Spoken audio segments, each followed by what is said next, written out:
5월 한 달 동안 아브라함 이야기를 읽고 있습니다. 첫 번째는 아브라함과 롯의 이야기, 그리고 두 번째는 아브라함과 하나님의 계약, 그리고 오늘은 아브라함과 사레, 하갈의 이야기, 그리고 이스마엘의 이야기까지를 함께하고, 다음 주에는 마지막으로 아브라함과 이삭에 대한 이야기를 마지막으로 5월 한 달 동안 아브라함과 함께하는 여정들을 진행해 보려고 합니다. 오늘 우리가 읽을 첫 번째 이야기는 아브라함, 사레, 하갈, 이스마엘 이렇게 네 사람의 인물이 등장인물로 나옵니다. 그리고 평소에 잘 하지 않았지만 주보 뒷면을 보시면 마지막 편에다가 창세기 21장의 이 구절을 조금 더 적어놨습니다. 읽지는 않겠지만 잠깐 보시면 아실 수 있는 두 번째 이야기는 아브람이 아니라 아브라함, 사레가 아니라 사라, 그리고 이삭이 나오고 하갈, 이스마엘까지 5명이 주인공 되는 이야기. 이 두 가지 이야기가 성경 가운데 함께 읽으라고 이렇게 두 개가 나와 있는 것이니 우리들이 오늘 함께 읽으려고 노력할 것이고 16장과 21장 이야기를 같이 읽어보도록 해보려고 합니다. 허먼 멜빌의 대표적인 작품, 저기 뒤에도 보면 있는 이 모비딕이라는 소설의 첫 문장은 서양 소설의 첫 문장 가운데 가장 유명한 문장 중에 하나입니다. 나를 이슈마엘이라 하라, 불러달라. 여러 가지로 어쨌든 명칭이 되지만 나를 이슈마엘을, 오늘 성경에 나와 있는 이스마엘이라 불러달라, 이렇게 시작하면서 이야기가 나와 있습니다. 오늘 우리 주보의 앞면에 나와 있는 것처럼 쓰러져 있고 방황하고 표류하는 사람의 대표자로서, 그 상징으로서 이스마엘은 사용되고 있고, 표류하는 인물들, 방황하는 인물들을 누군가 이야기하려고 할 때마다 이 이스마엘을 등장시키는데, 그들은 왜 성경에 나와 있는 것이며 우리는 어떻게 이들에 대한 이야기를 읽어야 할 것인지 오늘 말씀을 통해서 살펴보도록 하겠습니다. 우리는 성경에 있는 인물들, 주인공들의 삶을 여러 가지로 살펴보는데, 오늘 나와 있는 하갈이나 이스마엘의 이야기는 성경의 주요 인물로 나와 있지 않고 성경의 행간에 기록되어 있는 사람들입니다. 주인공은 아브라함이고 사레이고 나중에도 이삭인데, 이들이 행간의 이야기 사이에 이들의 이야기가 어떻게 보면 묻어있다 이야기할 수 있는 이야기들입니다.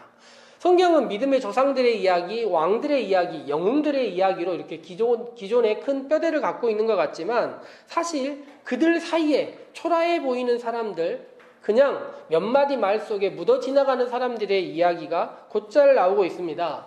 그런데 그들과도 하나님이 함께 하신다는 것을 성경은 곳곳에서 보여주고 있고, 일반적으로 생각해보자면 우리와 같이 이렇게 예배드리는 대다수의 사람들은 왕이나 영웅, 믿음의 조상으로 후대에 기록될 사람들이라기보다는 행간에 묻어있을 사람들 같은 우리들의 삶을 생각해보면 우리는 보통은 간증하는 사람들이 아니라 간증을 듣는 사람들로 삶의 자리를 하고 있지 않습니까?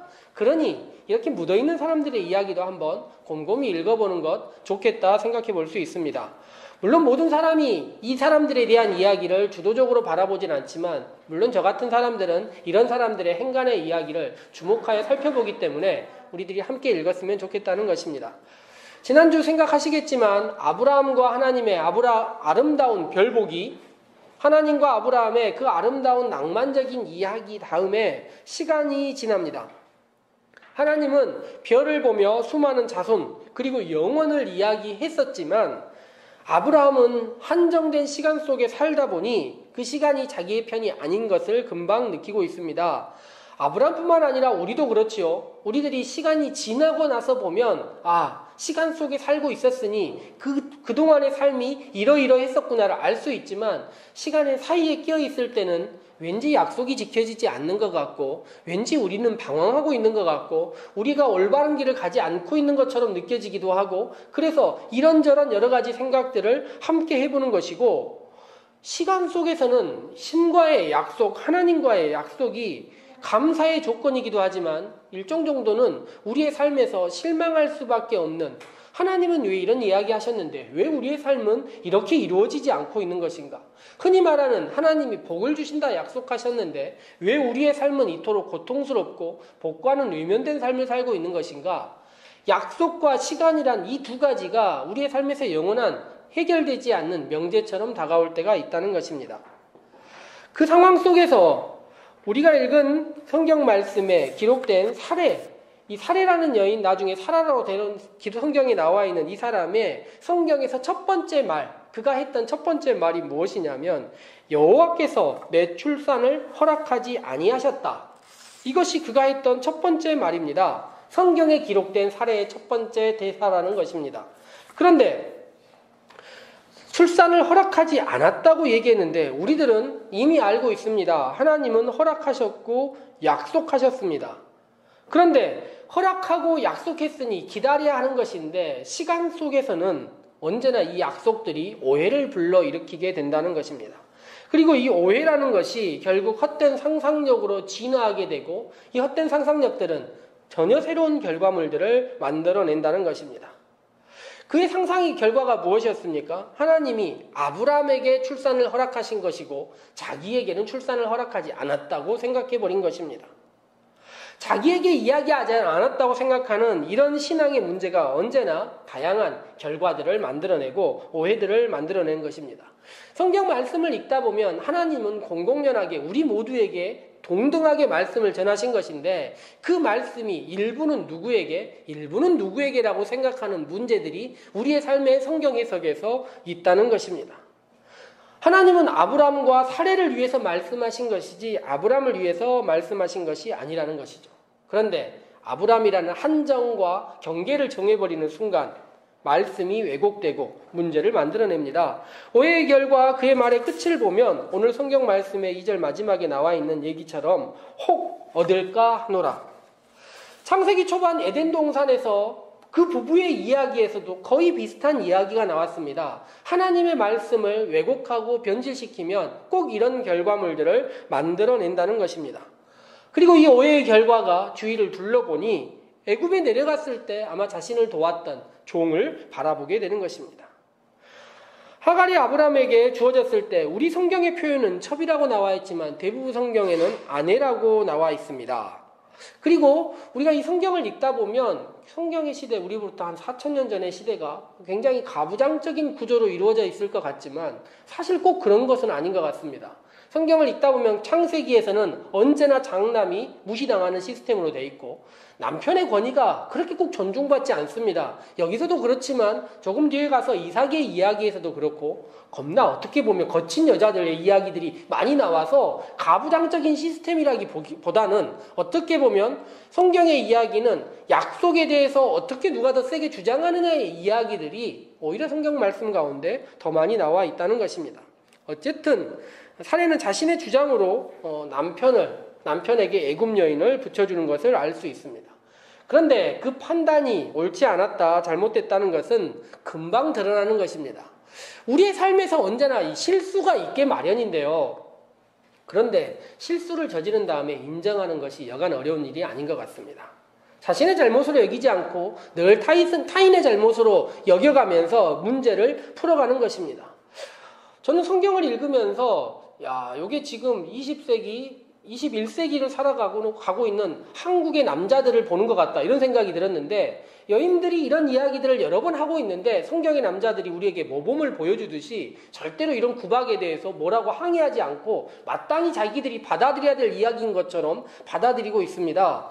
그래서 아브라함은 사례의 이야기에 대해서 뭐라고 항변하고 당신이 잘못이다 이런 이야기를 하지 않고 있는 것입니다.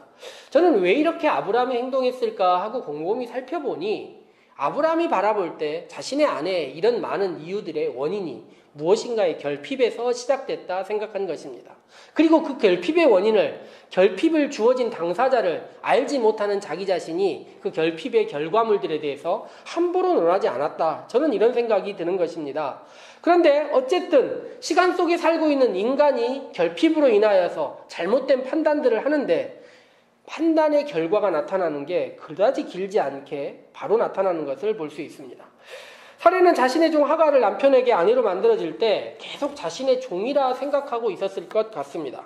그렇지만 상황은 급격하게 변화하고 있습니다. 너무나 슬프게도 사례의 몸에서는 그토록 생기지 않던 아이가 하갈의 몸에서는 너무 빨리 생겨버린 것입니다. 반갑지만 반갑지 않은, 반갑지만 슬픈 임신이라 말할 수 있습니다. 게다가 하갈은 처음에는 주인의 아내로서 인정받아야겠다 이런 생각이 없었던 것 같지만 자기 몸속에 아이가 생겼을 때 전혀 다른 반응들을 나타내기 시작합니다. 사례는 하갈의 모욕을 받았다고 이야기하지만 그 모욕에 대한 이야기를 남편에게 이야기합니다. 왜일까요? 성경을 이렇게 앞뒤를 살펴보면 모욕의 이유가 뱃속의 아이 때문이 아니라 아브라함 때문이라 생각하는 것 같습니다.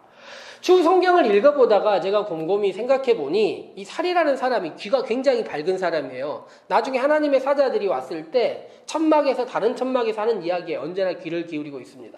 그런데 사리만 그럴까요? 당시의 시대의 모든 사람들이 남의 천막에서 무슨 얘기 하나가 방음장치 안 돼 있는 그 모든 상황 가운데서 아마 다 들렸을 것 같습니다. 아마도 성경에는 정확하게 나와 있지 않지만 아브라함이 하갈을 대하는 태도가 아이가 생기기 전과 이후가 전혀 달라졌던 것 같고 집안에 있는 모든 사람들이 그 목소리와 뉘앙스만으로도 충분히 그것을 공감하고 하갈의 집안에서의 신분과 권위가 생각보다 높이 올라가고 있었던 것입니다. 그러니 사례는 자기가 무시당한다 생각하고 그것을 모욕이라 생각했던 것입니다. 우리가 지금으로부터 약 4,000년 전에 이 남녀관계, 성경의 이야기들 가운데 아브라함과 사례의 관계를 모두 판단하기는 쉽지 않습니다. 그렇지만 아브라함과 사례라는 고유명사를 빼버리고 남편과 아내로 성경을 읽으면 지금이나 그다지 다르지 않다. 우리들 사는 삶과 그다지 다르지 않다는 것을 생각할 수 있습니다. 사례는 되돌릴 수 없는 과거, 자신이 한번 얘기했던 그 일로 생긴 그 많은 파급 효과 때문에 생긴 과거에 대해서 돌이킬 수 없게 되었고 평소라면 상상할 수 없는 일을 저지르기 시작하는데 임신한 여인을 괴롭히기 시작한 것입니다. 그 괴롭힘이 어떤 것인지 우리가 정확히는 알 수가 없습니다. 그렇지만 결과는 알 수 있어요. 하갈이라는 이 여인이 태어나면 남편 혹은 주인의 아이가 될 이 아이를 그대로 순순히 줄 수는 없다 생각했던 것 같습니다. 그리고 극단의 선택이 무엇입니까? 집을 나가버린 것입니다. 괴롭힘받고 10달 혹은 몇 달을 버티느니 차라리 이 집에 더 큰 고통을 주자 그리고 집을 나가버린 것입니다. 아까 이야기드렸던 이 모비딕의 첫 장면 같은 항해, 표류, 방황은 하갈에게 전혀 새로운 만남을 주는 것을 볼 수 있습니다. 16장 후반부를 읽어보면 반복되는 말이 애굽의 여종이었던 그 여인에게 계속 반복해서 하나님의 사자가 이 여인과 만남을 갖고 있는 것입니다. 그리고 나서 여호와의 사자가 하갈에게 질문을 합니다. 질문의 내용이 무엇입니까? 어디서 왔으며 어디로 가느냐? 모든 인간에게 하나님은 그 질문을 던지는 것 같습니다. 우리의 모든 것을 알고 계시지만 하나님이 낯선 곳에서 우리를 만날 때마다 하시는 이야기가 방황하는 우리를, 삶의 목표를 갖지 못하는 우리를 만나서 하시는 이야기는 언제나 어디에서 왔으며 어디로 가느냐를 묻고 있습니다. 이미 우리의 길을 알고 있고 우리의 미래까지 알고 계시는 그 하나님께서 길을 묻고 계신다는 것입니다. 길을 묻는 그 하나님께서는 여인의 고통을 알고 있으시며 그 여인의 고통 가운데서 그를 만나주시는 것입니다. 그리고 첫 번째 했던 이야기가 무엇입니까? 너의 주인에게 돌아가서 복종해라. 이렇게 이야기하는 것입니다. 하갈은 처음에 그 얘기를 듣고 어떤 생각을 했겠습니까? 아브라함의 하나님이라고 그러더니 역시 가진 자들의 하나님, 권력자들의 하나님 아닌가 하는 생각을 가질 수 있었을 것입니다. 그런데 하나님의 약속, 하나님의 명령의 방점은 이 복종해라가 아니라 뒤쪽에 있는 이야기입니다. 뒤쪽에 무슨 이야기가 있습니까? 너는 결국 아들을 낳을 것이다 이야기하고 그 이름을 이스마엘, 하나님께서 들으셨다라는 그 음성, 너의 목소리, 너의 고통을 하나님께서 알고 계시고 너의 길을 알고 계신다는 그 이름을 주셨다는 것입니다. 하갈은 자신이 만난 그 하나님의 사자를 만나고 하나님을 이렇게 고백합니다. 나를 살피시는 하나님, 나의 목소리, 나의 고통을 들으시는 하나님이라고 이야기한다는 것입니다. 하갈이 돌아간 다음에 그 성경 다음 이야기를 보면 절대로 사례도 아브라함도 하갈을 무시하지 못합니다. 하갈이 얼마나 자세하게 여호와의 사자, 하나님의 사자를 만난 이야기를 전했는지 우리가 알 수가 없지만 더 이상 종으로 취급하지 못하고 있고 추후에 그의 아들의 이름을 이스마엘이라 지었던 것만 봐도 충분히 공감하고 있었던 것 같습니다. 성경에 이렇게 하나의 이야기가 있습니다. 그리고 나서 그 다음 성경에 우리가 읽은 바로 다음 17장의 말씀을 읽어보면 어떤 이야기가 나오냐면요. 시간이 13년이 지나고 성경은 13년의 삶 동안 아브라함이 어떤 일이 있었는지 하나도 이야기해 주지 않습니다. 그리고 하나님께서 이 다음 장에 시작할 때 뭐라고 이야기하시냐면 너는 내 앞에서 완전해라. 아브라함의 삶이 하나님께 믿음을 갖고 있었고 하나님께 최선을 다한다고 했지만 아이가 태어나고 나서 하나님과의 약속 모든 것을 아브라함이 잊어버렸던 것 같습니다. 이스마엘은 그 가족에 만족을 주었고 행복을 주었고 기쁨을 주었지만 하나님께서는 이스마엘에게는 이스마엘의 역할을 추후 태어날 이삭에게는 이삭의 역할을 주시는 것입니다. 그러기 위하여 그들의 가족의 이름을 바꾸기 시작합니다. 아브라함의 이름을 많은 열국의 아버지의 이름으로 바꿔주시고 사레라는 이름을 사라라고 바꾸신 다음에 자녀를 주시는 것입니다. 그리고 자녀의 이름의 뜻이 무엇입니까? 이삭, 즉 웃음이라는 이름을 주시는 것입니다. 그런데 우리가 뒤쪽에 읽은 성경 21장의 내용을 살펴보면 한 집안의 상속을 놓고 다투는 가운데 더 이상 이삭이라는 말, 웃음이라는 말은 그 집안에 존재할 수 없습니다. 결국 사라는 아브라함에게 이야기합니다. 그 여종과 그의 아들을 내쫓으라. 슬프게도 첫 번째 이야기, 사례의 이야기를 우리가 기억하고 있는데 이것이 성경에 나온 사례의 마지막 말입니다. 이 사이에 사례의 모든 삶이 끼어있다 말할 수 있습니다. 시작의 말과 마지막 말을 들으니 아브라함에서 여정이 아이를 갖지 못한 여인이 얼마나 힘든 삶을 살았는지를 충분히 우리가 공감할 수는 있는 것 같습니다. 아브라함은 13년의 삶을 아이와 함께했던 삶, 이스마엘과 함께했던 삶을 되돌아보고 근심하지만 하나님은 사라의 말을 들으라고 하십니다. 그리고 쫓겨난 하갈과 이스마엘은 광야에서 방황합니다. 오늘 성경 우리 주보의 앞면에 나와 있는 것처럼 아무도 없는 곳에서 이스마엘은 쓰러져서 괴로워하고 하갈은 다시 고통 가운데 울부짖고 있습니다. 이제 모든 것이 끝났다고 생각합니다. 이 코로나는 화가가 몹시 잘 그려놨지만 고통받고 있는 가운데 멀리서 하나님의 사자가 다시 오는 것을 볼 수 있습니다. 하갈은 13년 전 광야에서 하나님을 만났지만 그 목소리를 들었지만 약속을 듣고 아이의 이름을 그렇게 지었지만 자신의 목소리를 들으셨던 그 하나님을 기억하지 못하고 있습니다. 그렇지만 하나님은 고통받고 그와 약속했던 이야기를 잊지 않으시고 그들의 소리를 들으시고 이야기하십니다. 뭐라고 이야기하십니까? 두려워하지 말라. 그리고 그의 눈을 밝혀주시고 결국 하갈은 눈에 가려져 있었던 광야의 샘물들을 보고 그들의 가족이 새로운 삶을 시작하는 것입니다. 창세기의 인물들은 영웅, 믿음의 조상, 왕들, 그들뿐만 아니라 숨겨져 있고 묻혀져 있었던 많은 사람들 모두 다 하나님의 약속을 들었던 사람들이라는 것입니다. 그런데 성경에 보니 그것에 반대하며 말씀과 거부하며 살아갔던 사람들의 이야기가 있고 외면하며 살아갔던 사람들에게 이야기가 있고 잊으면서 살아갔던 사람들의 이야기까지 성경 가운데 나와 있는 것입니다. 그렇지만 하나님은 그 고통 가운데 있는 사람들을 여전히 찾아가 주시고 자신을 드러내시고 약속하시고 그들의 이름을 하나하나 지어주시는 하나님이시라는 것입니다. 우리에게도 매주일 말씀 가운데 매일의 기도 가운데 매일 읽는 말씀 가운데 하나님은 말씀을 들려주십니다. 그렇지만 우리는 하나님의 말씀을 사라의 이야기처럼 남의 이야기로 듣거나 하갈처럼 들었지만 기억하지 못하고 외면해버리고 아브라함처럼 다른 즐거움에 빠져서 말씀을 놓쳐버리고 있는 것은 아닐까요? 하나님은 우리가 우리의 삶 가운데서 하나님을 부를 때 하나님을 외칠 때 언제라도 다시 우리에게 하나님의 말씀을 들려주실 것입니다. 눈을 열어주실 것입니다. 우리의 이름을 새롭게 불러주실 것입니다. 성경의 인물들을 하나하나 우리가 보았듯이 우리들이 그렇게 영웅들은 아니지만 우리들이 묻혀져 있는 사람이라 해도 하나님은 우리의 삶의 고통과 방황과 외면과 우리의 모든 길을 알고 계시는 분이십니다. 그 하나님의 음성과 새롭게 보게 하시는 그 놀라운 은혜를 경험하시는 한 주일 되시기를 소망해 봅니다. 함께 기도하도록 하겠습니다.